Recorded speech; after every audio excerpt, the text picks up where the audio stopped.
Hi guys, welcome to another beer review, and we've got one of those hashtag craft as fuck beers today, and it's a collaboration between three breweries, two of which I'm a big fan of, and one of them I'm so excited to finally check out their beer.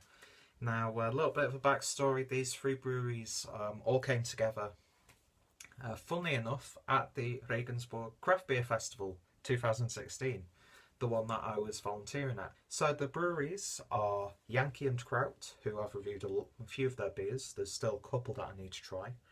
Freigeist Bierkultur, Sebastian Sour, and the brewery that I've been wanting to try for such a long time, but to get their beers outside of Berlin is really quite hard. And that is the Pirate Brew Berlin, who I didn't get to meet them at the festival, but they seem like really awesome people. Everyone involved in this beer seems absolutely fantastic, and they're doing some really exciting things. So today we are looking at Room 101, or you probably know why we're here. So yeah, what a name for a beer. And I believe there is a story to this one, which if I can find it, I'll put the link down below. Beautiful artwork, and the artwork comes courtesy, I've had to write a few things down, of Paul Gabrowski, who I think has done all the other Yankee&Kraut designs, which they've got some fantastic labels as well. So what is this beer? Well, according to the description on Facebook, it's a top fermented wheat-based beer using eucalyptus, peppermint, juniper berries, lemons, and salt. It just sounds fantastic. Some of the stuff that people are doing in brewing nowadays is just boggles the mind. And the beer is coming in at 6%. So yeah, I hope I can get that label off, because that is a keeper for sure. So I think the idea behind this beer is it's trying to capture the essence of a cocktail, but in the shape of a beer, and have it as a refreshing beer as well. So yeah, I'm just excited by the concept of this beer alone, and it's, you know, given me my first try of a Pirate Brew Berlin beer, because they've been brewing some really fantastic sounding beers also. This is actually quite easy to get hold of if you're in Berlin, naturally. But it was in Birretta last time I was there. It was the last bottle, and as soon as I saw that Pirate Brew Berlin, I can't even talk now. As soon as I saw that Pirate Brew Berlin logo, I just knew I had to have it, so I picked it up. So instead of me waffling on, why don't we get the beer open and see what it's like? I'd also like to notice that it's actually brewed and bottled over at Freigeist Bierkultur. Not too much in terms of can and smoke there. Wow, that is unique. I'm definitely getting that peppermint. Oh, it's like a menthol. But then that like bitterness from the juniper berry comes. Oh god, I've got to get this poured. I'm sorry, this is just... What? So I won't pour it all in, because I want to see what it's like when it's got everything in there.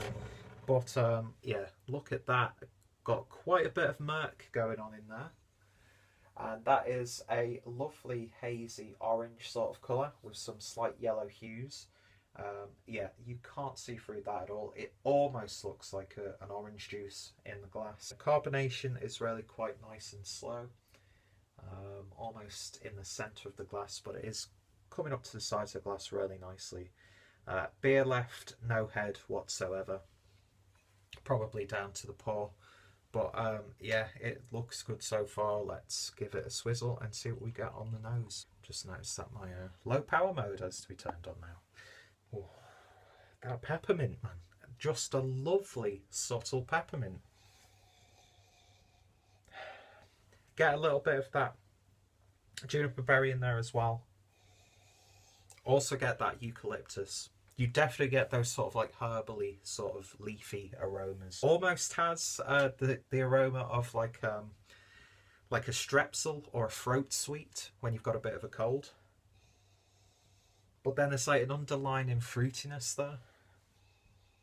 You definitely get the citrus from that lemon. And I would not be able to tell you what hops have been used in this one, but there is a slight hoppiness. I just can't stop sniffing this. This is just completely...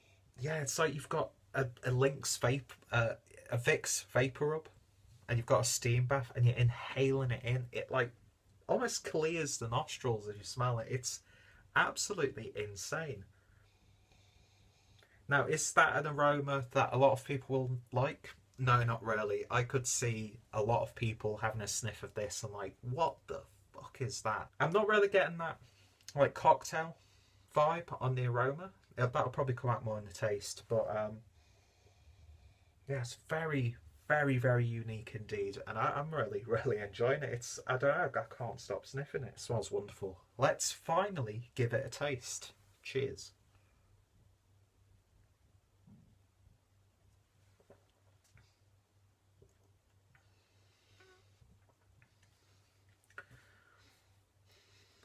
That is so strange.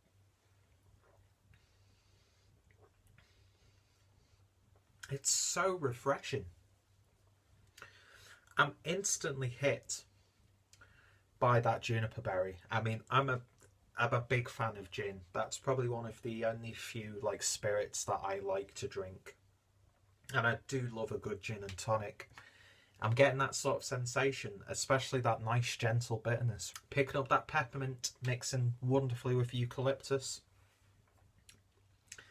And it's got a strong flavour to it. It does taste maybe a slight bit medicinal on the back end, but I'm getting like these really nice subtle fruity notes as well in this one. Very, very strange. Very, very strange. Excuse me. It doesn't taste salty, or even like a salted rim, like margarita or something like that. Is it margaritas you put salt on? Not a big, you know, like cocktail or liquor or spirits drinker, to be honest, but I don't need to now because I'm getting beers that do this job as well. Getting like an ever so slight sensation of a heat on the back end right now as I'm talking. Yeah, that's seriously playing tricks on my mind right now. Let's pour a little bit in and then I'll pour the rest in. I know that sounds Irish, but let's see what this looks like when it's all in there.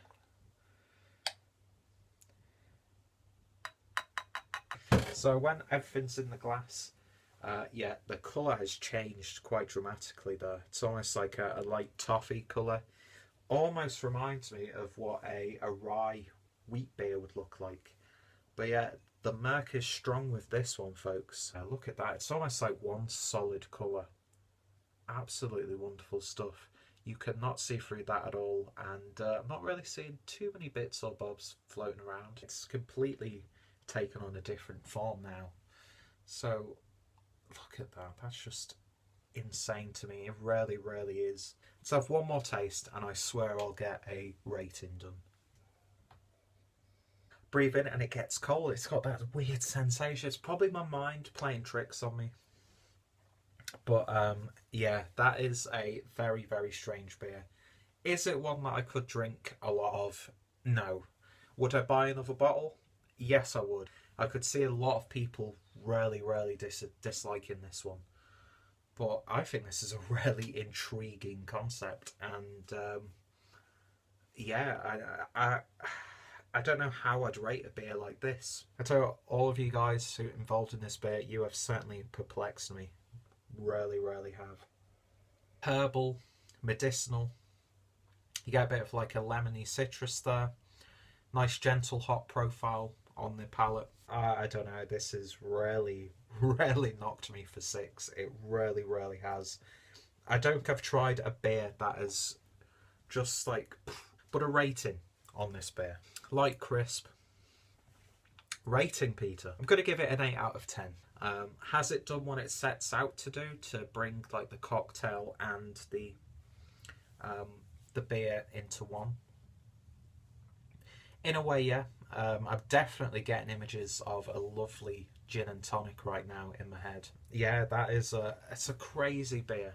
Absolutely crazy. Not for everyone, but for me, yeah, 8 out of 10. Sometimes you try these, I'm not going to call it a gimmicky beer, because gimmicky beers are usually really poor, and the gimmick is really quite poor as well.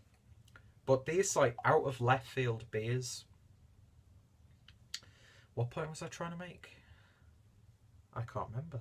I've really completely forgotten what I said then. Ignore that. Yeah, it's just it's a strange beer, and it's great to have these every now and then. And it's just amazing just how many boundaries you can push and what you can do to the taste buds. People who drink cocktails on a much more regular basis than I do would probably be able to pick out a lot more of those characteristics. I'm predominantly getting that gin-based sort of cocktail.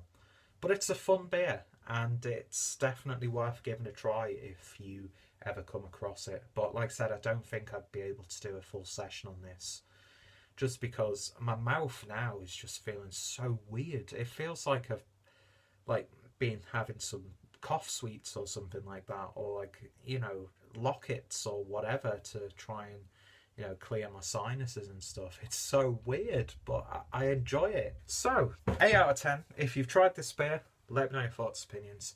Check out everyone that I've included, or check out everyone involved in the brewing process. 3 fantastic breweries, and yeah, I'm even more excited now to try more of Pirate Craft Berlin's beers, because that's just a really, really wonderful beer. It really is, but not for everyone. So thank you guys for watching this. Fucking out, it's a 17-minute video. We've probably seen like a 10-minute version, I'm sure, but yeah.